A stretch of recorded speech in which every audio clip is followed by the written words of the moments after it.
These are the steps where you add some more hypertuning parameters where you go for cross validation and all the things. Other than that, you first take your data, you go for data cleansing, then you initialize your model, then you call your training and testing data, then you split the data, then you predict, then you get the metrics, accuracy, confusion matrix, classification report. Then, based on the input data, you can segregate whether your data is better trained or not. If you try to give other values, okay, it will learn. But if it is again out of the values, then that's where you need to go for hyper tuning the parameters. So at present, we are getting pretty good results, and that is fine. Now, my first step is done, building a simple machine learning model with the help of Google Collaboratory. I did not install any packages, I have directly used them. If you are using Anaconda platform, then directly you can use any or all of these libraries. But if you are using simple Python IDLE or PyCharm, you need to install all those libraries. That is the reason if people who are working or interested towards machine learning or data science, I suggest you to use Google Collaboratory and Anaconda platform for your environments. That is the thing.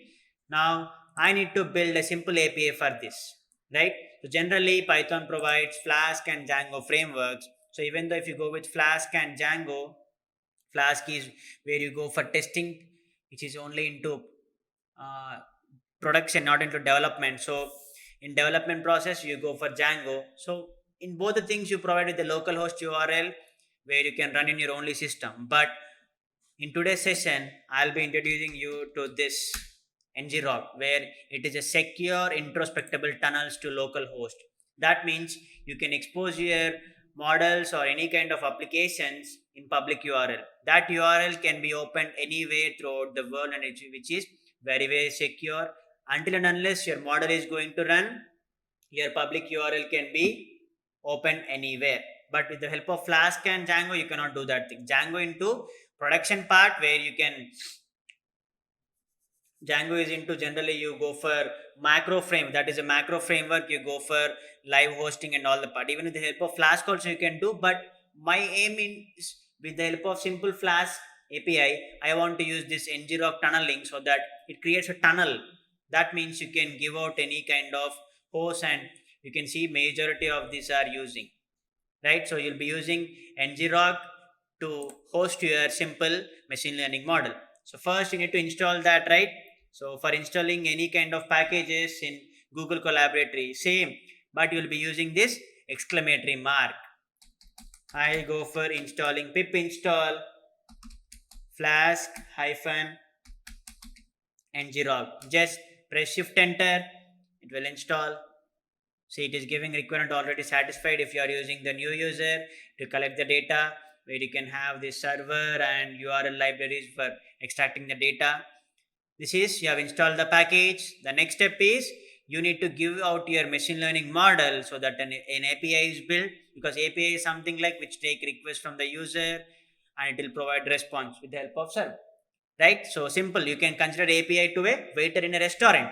Waiter will take the request from the person. He'll give the same response to the kitchen. He'll take the order from person and deliver in the kitchen. Kitchen will deliver your output, and the waiter will give the output to the person. So continuously he'll be moving from person to kitchen, kitchen to person, right? Same way API is something like it as acts an interface between your user and the server, right? So let's build a simple API where you can follow the same steps. So from flask underscore ngrok. See, from flask underscore ngrok, you need to import run with ngrok, because I need to run with this ngrok package. Basically, you install ngrok. That's the flexibility of Python. You can interlink to anything. It's not something like where you cannot have such kind of package in Python. Python provides easy interface for all the things. Then from flask, you import the flask library, and whatever the data you can see, that is into JSON format. So you also take it up with JSONify, because if you're having multiple kind of categories, you need to go convert it to JSON format, because JSON is nothing but similar to dictionary in your Python. JavaScript object notation, everything, the data is stored in the format of keys and values. right? So simple, you create a simple application with the help of app is equal to flask double underscore name. See, double underscore is called as dunder in Python, which has some pretty good private identifiers. Those are because Python stores every variable with the help of name. I want to use this application as a simple Python program, not as a module. Because if I want to use this as module in place of name, right, the module name will be replaced. I don't want to use this, right? I want to run this simple application with ngrok. See, Python is simple as English language. I'll be using same run with ngrok. So this is for this makes your it starts ngrok with, I mean, when the app is running, when the app is running, run with ngrok, right? So you need to give routing, right? Because if I click this thing, you can see slash product. This slash is nothing but routing. If you go for pricing, slash pricing, slash is nothing but you provide routing for every time. So in the same way, I need to give routing for my application. That means I need to enter all the values in the URL. That's where the public URL is created with the help of ngrok. What are my input categories? I'll give all my input categories. What are the categories? Age, gender, siblings or spouse. You need to enter all these values, right? Age, siblings or spouse, parents or children, fair, male. I need to include the type of the data also. That is the reason you are giving routing over here. So at the rate app.root slash integer, and what is the data name, I mean variable name age, slash int of age slash, and brace, you are entering the values which is of integer type, and that is siblings or spouse. Make sure you give it as it is, siblings. Yeah, let me make sure the caps lock is on. Siblings or spouse, and then slash, you need to insert each and every value, slash int parents or children, slash, make sure you close the brace as it is everywhere, slash int age, slash int siblings or spouse, slash parents or children, and the other value is float. So slash float colon, float is nothing but fair. So wherever you're having the data, make sure you give the brace over there. Fair is done. And gender, you're having male or female text format, no need to give the type directly. And for p class, slash int p class slash, and place is text, so I directly give it. Make sure you write it correctly. So int age, int siblings or spouse, int parents or children, fair is float, gender, p class, and place. Yes, so that's how you give the routing, and you define a simple functionality. So you define some function name, and you define all the variables age, siblings or spouse, and fair, siblings or spouse, parents or children, you give in the same order, fair. These are the parameters I am defining in the function, because for this I give respective value so that it will predict with the help of the values. Place. So within this functionality, I write individual methods, right? So I create an empty list, and for that empty list, each and every value should append, because already you can proceed for numeric values. For what are the numeric values you can proceed? You can proceed for age, you can proceed for siblings or spouse, you can proceed for parents or children. In the same way for fair, p plus is equal to p plus, individual value will be appended. But for gender, p class, and place, you need to write some condition statement, right? So if gender dot casefold, that means any case you can give, that is uppercase or lowercase.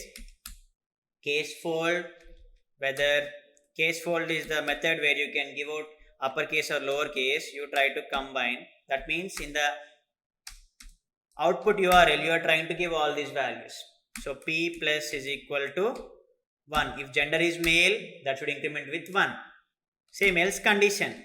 Else P plus is equal to 0. If gender is female, the value should be 0. In the same way, you can go for if P class is equal to, because I am giving combination. If the person belongs to second class, the value should be updated with P plus is equal to he belongs to the second class. Elif, because I have 3 classes, right? So elif, again you write your condition, P class is equal to 3. What does that mean? That person will belong to third class. P plus is equal to 0, 1. 2 combinations. If other than those 2 classes, obviously he belongs to first class. 0, 0. You have defined the categories, right? In the same way, you're writing conditions, because you should enter these conditions in the URL. That's where we are going to see now. So finally, P class is done, and the next step is place. So for place also, you need to give string, right? So place dot, I go for case fold. Any case you can write uppercase or lowercase. So what are my places? My places are Southampton, Queensland and Chepok. I mentioned 2 conditions. If you enter other than any values, it should predict to the other class, whether it is survived or not. So I enter Queenstown, condition P value should be updated with, so P plus is equal to same 1, 0 combination, same elif place dot case fold. What is the other place? You can go for Southampton. Because I have dropped the first column, that is the reason I am giving only Queenstown and Southampton. And P plus will be updated to 0, 1. Same as above, the final clause is else. Else P plus is equal to 0, 0.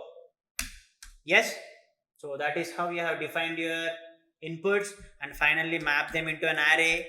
Array is equal to np dot array of your list, because a list cannot be taken as the machine learning model input, where I define my predict function. So predict function of log model, which is your model dot predict of, what is your input here? Your array, because you have transformed every condition into an array. Then finally, what result you should get if predict function is equal to 1, because you cannot give 1 as a single integer, because I need to give it in the format of list where I can combine with the multiple inputs. If predict is equal to 1, what you should get result? So I am giving it in the format of JSON format, where you can go for result is survived, because if it is 1, the result is survived. Else the person is dead. That means result is equal to, you give it in quotations because that's where the scripting format is. Result is not survived. Within string you can give anything, survived or alive, not survived or dead. It's up to you, whatever you give. Not survived. The condition is done. Finally, it should return the result, because you have defined all the thing in the function. Then finally, you should initialize the app.run. That's it. You have given all your conditions, and your application should initialize with the help of all these conditions. For any data, you can change your input categories. For every numeric, you can directly give the values, but you're having some combinations of strings, that is male, female, passengers, credit card, yes or no. Any kind of categories, you need to go with the conditions. This is a simple logic which I try to recommend you. Once it is done, you can initialize your application. To start running, see, Flask app main is running because I'm using a Python library, Python file, simple. Using a product. This is a development server Do not use it in production. This is only development. You cannot go for production. That is the reason I'm using ngrok. When you click this URL, when you open this URL in web browser, you can see web page not found because you did not pass any input.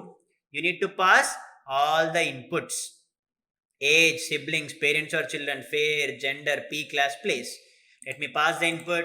You need to give slash, and what are your values? You can pass input values. Let me give, I go for same prediction. I give age as 38 slash person belonging to 38 slash 1. 1 in the sense that is he is having siblings and no parents, 0. And what is the fair? 71.28. You can give, that is a float value, because you should define whatever the values you gave, you define in the same way. See 0, 0. See 0 in the sense, what is the next value that is giving? That means in age, sibling, gender. Gender 0 in the sense, that means the specific person is female. Yes, you can see from the input data, the specific person is female. So I can write directly F here. You need not write anything, 1 or 0, because you have case folded it. And the specific person is traveling in first class and she is belonging to other place. The other place is Chebok. So you can type the same thing, Chebok, CHERBOUGH,